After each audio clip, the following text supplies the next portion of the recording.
वाल्मीकि रामायण चतुर्थ में भक्तगणों, आज आपको वाल्मीकि रामायण में श्री राम को राज्य देने का निश्चय करके राजा का सुमित्रा पुनः श्री राम को बुलाकर उन्हें आवश्यक बातें बताना, श्री राम का कौशल्या के भवन में जाकर माता को यह समाचार बतलाना और माता के आशीर्वाद पाकर लक्ष्मण से प्रेम पूर्वक वार्तालाप करके अपने महल में जाना।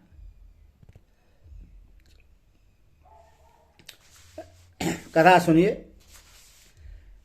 राज्यसभा में पूर्ववासियों के चले जाने पर कार्य सिद्धि के योग्य देश काल के नियम को जानने वाले प्रभावशाली नरेश पुनः मंत्रियों के साथ सलाह करके यह निश्चय किया कि कल ही पुष्य नक्षत्र होगा और कल ही मुझे अपने पुत्र कमल नयन श्री राम का युवराज के पद पर अभिषेक कर देना चाहिए।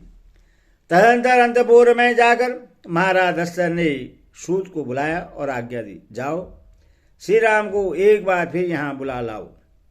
उनकी आज्ञा सिरोधार्य करके सुमंत्र श्री राम को शीघ्र बुला लाने के लिए पुनः उनके महल में गई। द्वारपाल ने श्री राम को सुमंत्र के पुनः आगमन की सूचना दी। उनका आगमन सुनते ही श्री राम के मन में संदेह हो गया।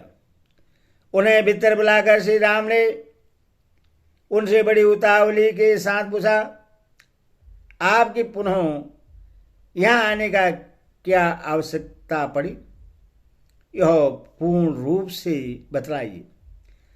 तब सूत ने उनसे कहा, महाराज आपसे मिलना चाहते हैं। मेरी इस बात को सुनकर वहां जाने या न जाने का निर्णय आप स्वयं करें। सूत का यह वचन सुनकर श्री राम जी महाराज दशरथ का पुनः दर्शन करने के लिए तुरंत उनके महल की ओर चल दिए।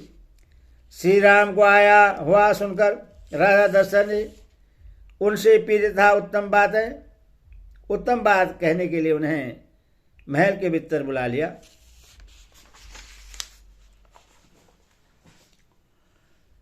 पिता के भवन में प्रवेश करते ही श्री राम रघुनाथ जी ने उन्हें देखा और दूर से ही हाथ जोड़कर वो उनके चरणों में पड़ गए। प्रणाम करते हुए श्री राम को उठाकर महाराज ने छाती से लगा लिया और उन्हें बैठने के लिए आसन देकर पुनः उनसे इस प्रकार कहना आरंभ किया, श्री राम अब मैं बुढ़ा हुआ, मेरी आयु बहुत अधिक हो गई। मैंने बहुत से मनोवांछित भोग लिए, अन्न और बहुत सी दक्षिणाओं से युक्त सैकड़ों यज्ञ भी कर लिए। पुरुषोत्तम तुम मेरे परम प्रिय अभिष्ट संतान के रूप में प्राप्त हुए, जिसकी इस भूमंडल में कहीं उपमा नहीं है। मैंने दान यज्ञ और स्वाध्याय भी कर लिए। वीर मैंने अभिष्ट सुखों का भी अनुभव कर लिया। मैं देवता ऋषि पितर और ब्राह्मणों के तथा अपने ऋण से भी उऋण हो गया। अब तुम्हें युवराज पद पर अभिषिक्त करने के सिवा और कोई कर्तव्य मेरे लिए शेष नहीं रह गया है। अतः मैं तुमसे जो कुछ कहूं मेरी उस आज्ञा का तुम्हें पालन करना चाहिए। बेटा अब सारी प्रजा तुम्हें अपना राजा बनाना चाहती है, अतः मैं तुम्हें युवराज पद पर अभिषिक्त करूंगा। रघुनंदन श्री राम, आजकल मुझे बड़े बुरे सपने दिखाई देते हैं। दिन में वज्रपात के साथ साथ बड़ा भयंकर शब्द करने वाले उल्काएं भी गिर रही है। श्री राम, ज्योतिषों का कहना है कि मेरे जन्म नक्षत्र को सूर्य, मंगल और राहु नामक भयंकर ग्रहों ने आक्रांत कर लिया। ऐसे अशुभ लक्षणों का पारगट्य होने पर प्राय राजा घोर आपत्ति में पड़ जाता है और अंतगतवा उसकी मृत्यु भी हो जाती है। अतः रघुनंदन, जब तक मेरे चित्त में मोह नहीं छा जाता तब तक ही तुम युवराज पद पर अपना अभिषेक करा लो, क्योंकि प्राणियों की बुद्धि चंचल होती है। आज चंद्रमा पुष्य के एक नक्षत्र पहले पूर्णवर्षों पर विराजमान है, अतः निश्चय ही कल वे पुष्य नक्षत्र पर रहेंगे, ऐसा ज्योतिष कहते हैं। इसीलिए इस पुष्य नक्षत्र में ही तुम अपना अभिषेक करा लो। शत्रुओं को संताप देने वाले वीर, मेरा मन इस कार्य में बहुत शीघ्रता करने को कहता है। इस कारण कल अवश्य ही मैं तुम्हारे युवराज पद पर अभिषेक कर दूंगा।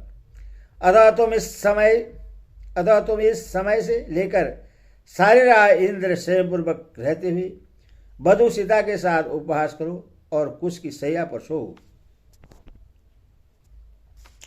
आज तुम्हारे सुहृदय सावधान रहकर सब ओर से तुम्हारी रक्षा करें, क्योंकि इस प्रकार के शुभ कार्यों में बहुत से विघ्न आने की संभावना रहती है। जब तक भरत इस नगर से बाहर अपने मामा के यहाँ निवास करते हैं, तब तक ही तुम्हारा अभिषेक हो जाना मुझे उचित प्रतीत होता है।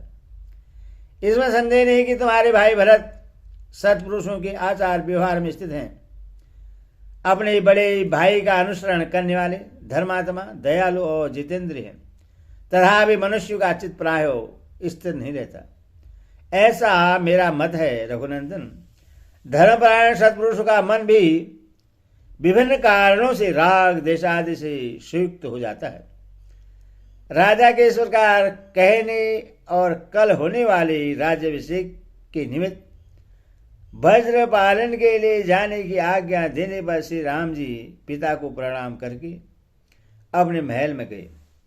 राजा ने राज्याभिषेक के लिए व्रत पालन के निमित्त जो आज्ञा दी थी उसे सीता को बताने के लिए अपने महल के भीतर प्रवेश करके जब श्री राम ने वहां सीता को नहीं देखा, तब वे तत्काल ही वहां से निकलकर माता के अंतपुर में चले गए।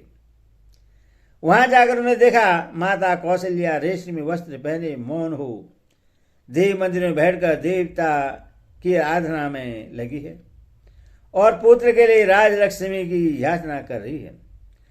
श्री राम के राज्याभिषेक का प्रिय समाचार सुनकर सुमित्रा और लक्ष्मण वहां पहले से ही आ गए थे तथा बाद में सीता वहीं बुला ली गई थी। श्री रामचंद्र जब वहां पहुंचे उस समय भी कौशल्या नेत्र बंद किए ध्यान लगाए बैठी थी और सुमित्रा, सीता तथा लक्ष्मण उनकी सेवा में खड़े थे। पुष्य नक्षत्र के योग में पुत्र के युवराज पद पर अभिषिक्त होने की बात सुनकर वे उसकी मंगल कामना से ही प्राणायाम के द्वारा परम पुरुष नारायण का ध्यान कर रही थी। ईश्वर का नियम में लगी हुई माता के निकट उसी अवस्था में जाकर श्री राम ने उनको प्रणाम किया और उन्हें हर्ष प्रदान करते हुए यह श्रेष्ठ बात कही, माँ, पिताजी ने मुझे प्रजा पालन के कर्म में नियुक्त किया है। कल मेरा अभिषेक होगा, जैसा कि मेरे लिए पिताजी का आदेश है। उसके अनुसार सीता को भी मेरे साथ एक रात में उपवास करना होगा। उपाध्यायों ने ऐसी ही बात बतलाई थी जिसे पिताजी ने मुझसे कहा है। अतः कल होने वाले अभिषेक के निमित्त से आज मेरे और सीता के लिए जो जो मंगल कार्य आवश्यक हों वे सब कराओ। चिरकाल से माता के हृदय में जिस बात की अभिलाषा थी उसकी पूर्ति को सूचित करने वाली यह बात सुनकर माता कौशल्या ने आनंद के आंसू बहाते हुए गदगद कंठ से इस प्रकार कहा, बेटा श्री राम, चिरंजीव हो, तुम्हारे मार्ग में विघ्न डालने वाले शत्रु नष्ट हो जाए। तुम राज लक्ष्मी से युक्त होकर मेरे और सुमित्रा के बंधु बांधवों को आनंद करो। बेटा, तुम मेरे द्वारा किसी मंगलमय नक्षत्र में उत्पन्न हुए थे। जिसे तुमने अपने गुणों के द्वारा